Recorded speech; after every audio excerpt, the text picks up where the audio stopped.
So hey guys, welcome back to my channel. तो दोस्तों, जैसा कि हमने मार्शल मास्टर के पिछले एपिसोड में देखा था कि नेक्स्ट फ्लोर में जाने से पहले चैन साओ अपने डीमन सप्रेसिंग क्लाउड डॉन से मोकारा और रेड डीमन को बाहर निकाल लेता है और उनसे कहता है कि तुम दोनों यहीं आसपास में छिप जाओ और मेरे इशारे का वेट करना। जिसके बाद फिर चैन साओ सीसी के साथ नेक्स्ट फ्लोर में चला जाता है, जहां पर ऑलरेडी काफी सारे सेक्ट के लोग मौजूद थे और उनके सामने एक गोल्डन ट्री था जिसके ऊपर काफी सारे ट्रेजर फ्रूट्स लगे हुए थे। और अब आगे दोस्तों, आज के एपिसोड की शुरुआत में हमें दिखाया जाता है कि चैन साओ और सीसी को देखकर यहाँ मौजूद लोग उनको पहचान लेते हैं, खासकर सीसी को। वो लोग कहने लगते हैं कि ये लड़की तो फैंटम सेक्ट से बिलोंग करती है। मुझे तो सच में विश्वास ही नहीं हो रहा है कि इस लड़के ने इतना बड़ा हाथ मार लिया है। तभी उसका साथी कहने लगता है कि मैं तो ये सोचकर एक्साइटेड हो रहा हूँ कि जब फैंग के डिसाइपल को इस बारे में पता चलेगा तो उसका क्या रिएक्शन होगा। तो फिर बाकी लोग कहने लगते हैं कि वो जरूर गुस्से से पागल हो जाएगा और इस लड़के को जान से मार देगा। और ये सब कहते हुए वो लोग जोर जोर से हंस रहे थे। तभी फैंटम सेक्ट की मास्टर भी ये सब कुछ सुन लेती है। उसे ये सब बिल्कुल अच्छा नहीं लगता। वो तुरंत सीसी से कहती है कि आखिर तुम उसके साथ कर क्या रही हो, जल्दी से यहाँ आओ। सीसी काफी ज्यादा घबराई हुई थी, मगर उसकी मास्टर खुद काफी ज्यादा गुस्से में थी। वो कहती है कि तुम्हें आने में इतना वक्त क्यों लग रहा है। इसलिए अब सीसी सर झुकाकर जाने लगती है, मगर तभी चैन साओ उसे रोक कर कहता है कि जब तक तुम कम्प्लीटली श्योर नहीं हो जाती तब तक तुम किसी पर भी ट्रस्ट मत करना। पता नहीं यहाँ डीमंस ने किस किस की बॉडी को पोजेस कर रखा है। जिस पर सीसी कहती है कि ठीक है, मैं इस बात का ध्यान रखूंगी और फिर आगे जाने लगती है। अपने मास्टर के पास पहुंचकर वो उन्हें रिस्पेक्ट देती है और साथ ही देरी करने के लिए माफी मांगती है। वहीं दूसरी तरफ क्विंसी चैन साओ को इशारा करके बताती है कि अब सब कुछ ठीक है।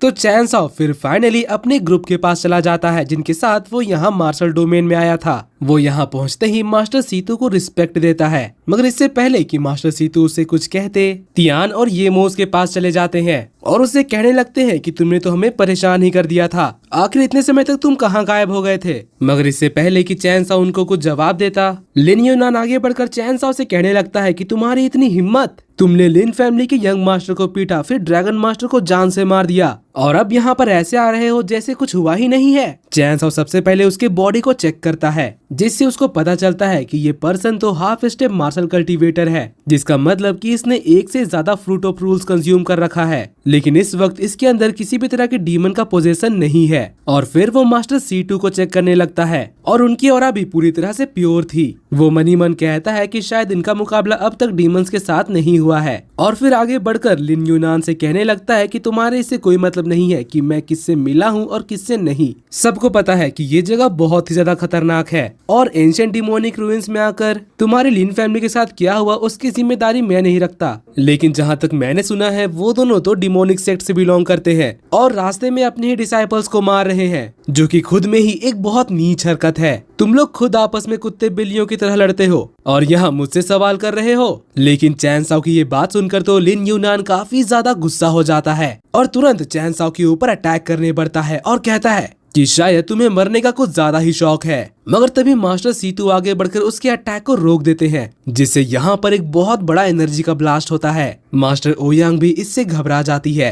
वहीं लिंग यूनान तो मास्टर सीतू से कहने लगते हैं कि लिंगजुन और लिंग यी एंशिएंट माइची वर्ल्ड में आने के बाद पूरी तरह से लापता है, जिसका मतलब कि चैन साओ ने ही उन दोनों को मारा है। इसलिए मास्टर सीतू, मैं चाहता हूँ कि आप मुझे ना रोके। मास्टर सीतू बोलते हैं कि लिन यूनान, इस चीज का कोई सबूत नहीं है कि चैन साओ ने ही उन दोनों को मारा है, इसीलिए जल्दबाजी मत करो। तो यूनान कहता है कि मैंने खुद इन्वेस्टिगेशन किया है, जहां सब बैठ के कल्टीवेशन कर रहे थे वहां इसने लिंगजुन को मारा था और फिर रेनबो ब्रिज के बाद लिंगी को। सभी ने देखा था कि इनके बीच बात नहीं बन रही थी। तो बताओ अब उनके मिसिंग होने के बाद किसके ऊपर शक जाएगा? जरूर ये चैन साओ ही इन सब के पीछे है। मास्टर सीतू, मुझे इसे कैप्चर करने दो, इससे मैं पूछताछ करूंगा, क्योंकि मुझे नहीं लगता कि इसकी बातें सच है। तो मास्टर सीतू कहते हैं कि लिन यूनान, तुम्हें कैसा लगता है और कैसा नहीं उसका ठेका हमने नहीं ले रखा है। बिना किसी सबूत के मैं किसी को ब्लेम करने नहीं दूंगा और अगर अभी तुम नहीं रुके तो आगे जो कुछ भी होगा उसके लिए तुम मुझे ब्लेम मत करना। और इतना कहते ही वो एक पावरफुल एनर्जी का ब्लास्ट करके अटैक के लिए तैयार हो जाते हैं। लिन यूनान भी फाइट करने के लिए तैयार खड़ा था, मगर तभी उनके बीच एक दूसरे एल्डर आ जाते हैं और कहते हैं कि आप दोनों प्लीज रुक जाइए, हम सभी यहाँ पर डैन पेविलियन से बिलोंग करते हैं, तो आपस में यहाँ पर एक दूसरे को मार कर हम दूसरों को हंसने का मौका क्यों दे। एंशिएंट माइची वर्ल्ड में इतना आगे आने के बाद एक दूसरे को मारना वेस्ट होगा इससे हमारे सेक्ट का बहुत नुकसान होगा। और दूसरे सेक्ट बिल्कुल यही चाहते हैं कि उनका कंपटीशन कम हो जाए ताकि वो खुद ज्यादा ट्रेजर ले सके।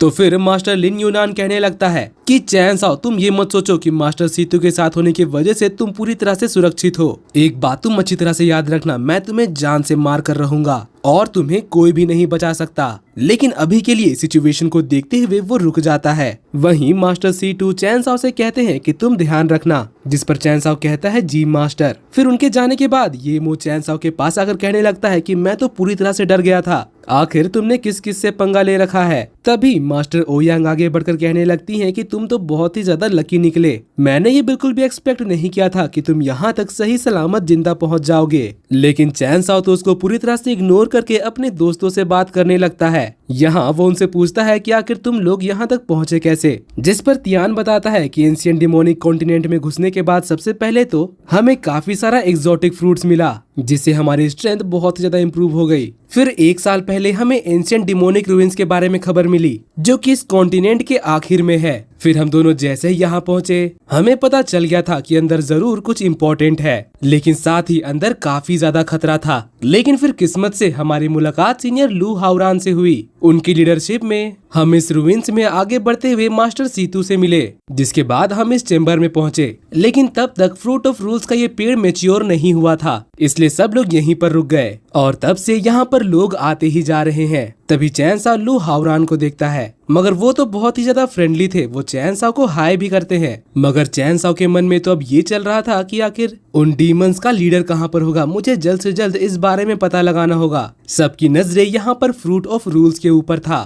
तभी इस चेम्बर में मास्टर फेई की एंट्री होती है। उनके सारे डिसाइपल्स उन्हें झुककर रिस्पेक्ट देते हैं। चैन साओ भी ये सब कुछ देख रहा था, लेकिन मास्टर फेई तो यहाँ पर काफी ज्यादा गुस्से में लग रहे थे। वो पूछने लगते हैं कि लॉन्ग फैमिली के बाकी मेंबर्स कहाँ पर हैं, और ये कहते हुए वो एक बहुत बड़ा सा एनर्जी का ब्लास्ट करते हैं। और दोस्तों, इसी के साथ आज का ये एपिसोड यहीं पर खत्म होता है। अगर आपको ये एपिसोड और मेरी एक्सप्लेनेशन पसंद आई तो प्लीज वीडियो को लाइक कर देना, और जाने से पहले चैनल को सब्सक्राइब करके बेल नोटिफिकेशन भी ऑन कर लेना, ताकि जैसे ही इसका नेक्स्ट एपिसोड आए तो आपको सबसे पहले पता चल जाए। तो मिलते हैं आपसे अगली वीडियो में, तब तक के लिए bye bye, be happy, be safe and thanks for watching.